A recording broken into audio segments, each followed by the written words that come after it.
Hello class, Professor Marshall. My name is Kelsey Crone. I live in Boulder, Colorado, and I am currently studying graphic design with IADT's online program. I am an enthusiastic, life-loving 21-year-old. Not only do I enjoy the occasional long walks on the beach, but I take pleasure in music, creating and listening, volunteering at my home church with our children's ministry, sports, and art. Art is what I enjoy the most.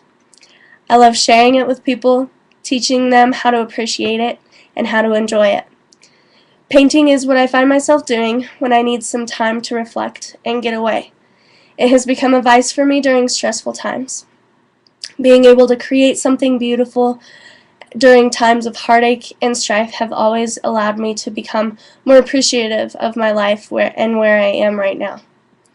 I believe, for now, I'm here on earth to help show people that art is not only a fun way to spend a rainy day, but also a healing tool. I'm currently striving for my associate's degree in graphic design here at IADT. My desire for the future is not only to create logos, business cards, and advertisements, but have my own t-shirt line that is attached to an organization to help the youth of our nation who are looking for purpose and passion in their lives. As I venture into the classes and the learning environment here at IADT, I'm looking forward to meeting new people who, like myself, are working toward a more beautiful, colorful, and artistic world, learning how to apply my artistic passion and abilities to paper and, of course, computer screen, and getting the assistance I need to make it in the world that we like to call design. I'd like to leave you all with one of my favorite quotes by one of my favorite authors, Donald Miller. No, life cannot be understood flat on a page.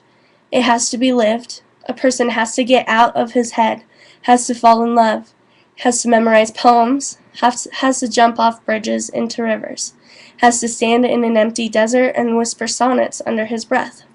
We get one story, you and I, and one story alone. God has established the elements, the setting and climax, and resolution. It would be a crime not to venture out, wouldn't it? Thank you.